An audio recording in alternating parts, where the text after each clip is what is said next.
하나님께 의지한 싸움. 고린도후서 10장 5절. 하나님 아는 것을 대적하여 높아진 것을 다 무너뜨리고 모든 생각을 사로잡아. 죄로부터 구원이란 인간 본성으로부터의 구원을 의미하는 것이 아닙니다. 인간의 본성 중 선입견 같은 것들은 신자들이 무시하면 제거됩니다.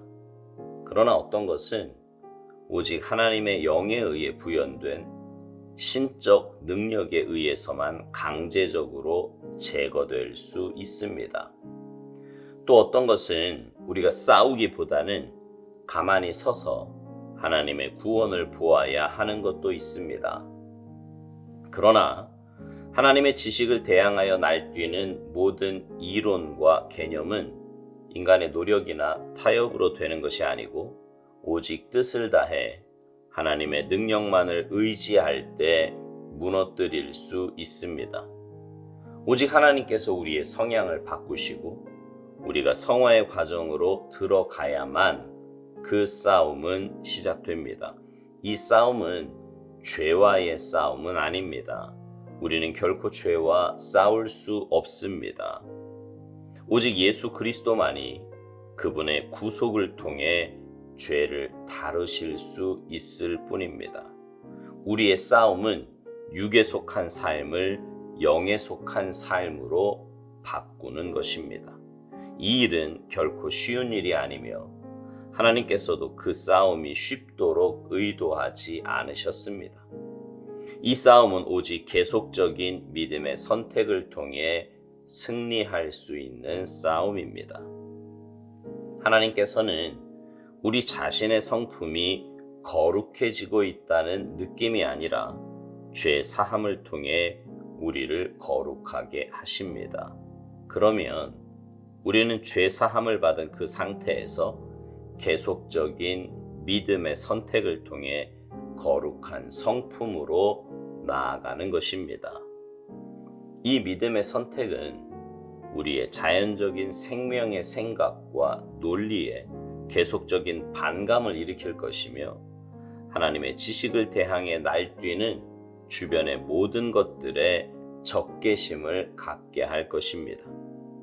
우리는 후퇴하여 하나님의 왕국과 관련 없는 삶을 살 수도 있고 강한 결심 가운데 하나님을 대적하는 것들을 멸절시켜 나아가면서 예수님으로 하여금 다른 영혼들을 구원의 영광으로 인도하게 하실 수 있습니다.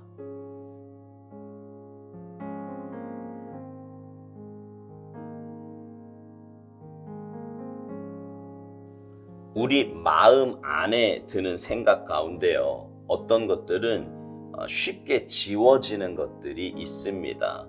무슨 말이냐 하면 그리스도인으로 해서는 안 되는 생각들, 오래 묵상해서 좋을 거 하나 없는 그런 것들은 얼른 머리에서 지워버려야 하는데 그게 아주 쉽게 지워지는 것들이 있다 이 말이에요. 오스왈드 목사님은 그 가운데 하나가 선입견 같은 것들이라고 말합니다. 무시하면 제거된다고요.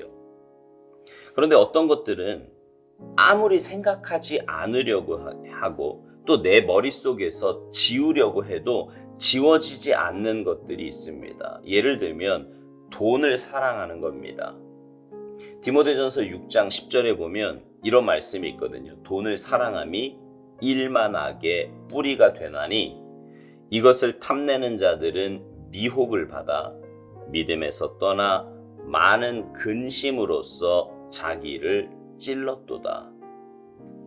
분명 돈을 사랑하면 안 되는데 그것이 내 머릿속을 오래 차지하고 있어서는 안 되는데 그게 쉽지 않습니다. 또 다른 예를 들자면 염려하고 근심하는 겁니다.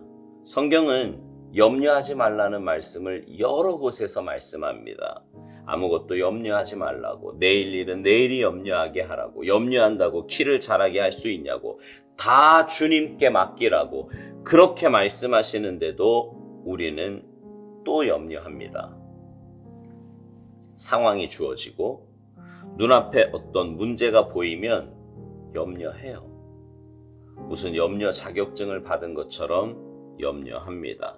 이런 것들은요, 사실 내 힘으로 이겨낼 수 있는 것들이 아닙니다. 그래서 오스왈드 목사님은 어떤 것은 오직 하나님의 영에 의해 부여된 신적 능력에 의해서만 강제적으로 제거될 수 있다고 말합니다. 주님의 도우심이 아니면 제거되지 않는다는 말이에요.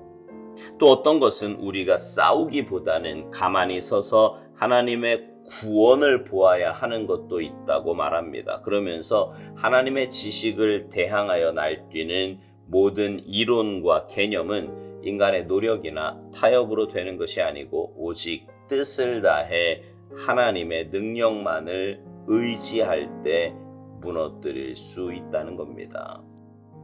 여러분, 이게 원리예요. 하나님의 능력만 의지해야 무너지고 지워집니다. 그런 면에서 신앙생활은 어린아이와 같이 단순한 겁니다. 단순하게 주님의 말씀을 주님의 말씀으로 믿는 거예요. 생각하지 말라고 하면 안 하는 거고요. 말씀과 기도로 거룩해진다고 하면 그렇게 하면 되는 겁니다. 내일 일을 내일이 염려하게 하라고 하면 내일 일 생각하지 않으면 되고요. 주님이 나와 함께 하심을 믿으라고 하면 믿으면 되는 겁니다. 이게 신앙생활이에요. 그리고 이것이 하나님을 의지하는 자의 삶의 모습인 것입니다. 그런데 이 싸움은 오직 하나님께서 우리의 성향을 바꾸시고 우리가 성화의 과정으로 들어가야만 그 싸움이 시작된다고 오스왈드 목사님은 말합니다. 이 싸움은 죄와의 싸움이 아닌데 우리는 결코 죄와 싸울 수 없고 오직 예수 그리스도만이 그분의 구속을 통해 죄를 다루실 수 있을 뿐이라고 말합니다. 그러면서 우리의 싸움에 대해서 말하는데요. 우리의 싸움은 육에 속한 삶을 영에 속한 삶으로 바꾸는 것이라고 말합니다. 그렇습니다. 죄와의 싸움은 주님께서 이미 십자가에서 싸워 이기셨습니다. 그 최대의 수혜자는 바로 우리들이지요. 주님이 이기신 그 싸움을 통해 우리는 구원의 자격을 갖게 되었고요. 모든 죄가 사함받아 하나님의 자녀가 되었습니다. 이제 우리가 할 일은 육에 속했던 삶을 영에 속했던 삶으로 바꾸어 가야 합니다. 여러분 생각해 보세요. 돈을 사랑하는 것도 염려하는 것도 다 세상에 속한 육에 속한 우리의 삶의 결과 아닙니까? 오해하지 마십시오. 돈이 필요 없다는 말도 아니고 아무 걱정 없이 아무 생각 없이 살아야 한다는 말도 아닙니다. 삶의 중심에 무엇을 담고 사느냐 하는 거예요. 구원받았다고 하면서도 여전히 세상적이고 인간적인 가치관을 가지고 살아가든지 아니면 천국을 소유한 자답게 믿음의 가치관, 영적인 가치관을 가지고 살아가는지를 점검하라는 말입니다. 이 싸움에서 승리할 수 있는 비결은 오직 계속적인 믿음의 선택을 통해 가능하다고 오스왈드 목사님은 말합니다. 맞습니다. 믿음의 선택을 해야 이길 수 있습니다. 예전에 인간적인 방법으로 살 때와 같은 그런 선택을 해서는 결코 이길 수 없습니다. 돈보다 하나님을 사랑하고 염려보다는 기도하고 미움보다는 사랑하는 삶을 선택해야 이길 수 있습니다. 그 선택이 내 힘으로는 어렵고 불가능해도 주님의 도우심을 구하며 믿음으로 눈 딱 감고 선택해 보면 내 마음에서부터 변화가 일어납니다. 그리고 내 마음이 변화된 만큼 내 삶도 변화됩니다. 그게 성화이고 거룩한 성품으로 나아가는 거예요. 오스왈드 목사님이 이 믿음의 선택에 대해서 이런 말을 합니다. 믿음의 선택은 우리의 자연적인 생명의 생각과 논리에 계속적인 반감을 불러일으킬 것이며 하나님의 지식을 대항해 날뛰는 주변의 모든 것들에 적개심을 갖게 할 것이라고요. 그러면서 묵상 마지막에서 이런 말을 합니다. 우리는 후퇴하여 하나님의 왕국과 관련 없는 삶을 살 수도 있고, 강한 결심 가운데 하나님을 대적하는 것들을 멸절시켜 나아가면서 예수님으로 하여금 다른 영혼들을 구원의 영광으로 인도하게 하실 수도 있다고요. 그렇습니다. 우리의 믿음의 선택에 분명 거부감을 갖고 대항하는 사람들이 있을 것입니다. 하지만 믿음의 사람들은 그 믿음의 선택에 박수를 보내며 격려할 거예요. 사랑하는 성도 여러분, 믿음을 선택하며 삽시다. 믿음의 선택을 하며 살자고요. 주님의 도우심으로 끝까지 믿음으로 승리하는 우리가 됩시다. 그래서 그런 우리의 삶을 통해 하나님의 나라가 확장되어 가고 영혼 구원의 놀라운 역사가 나타나게 되기를 주님의 이름으로 축복합니다. 아멘.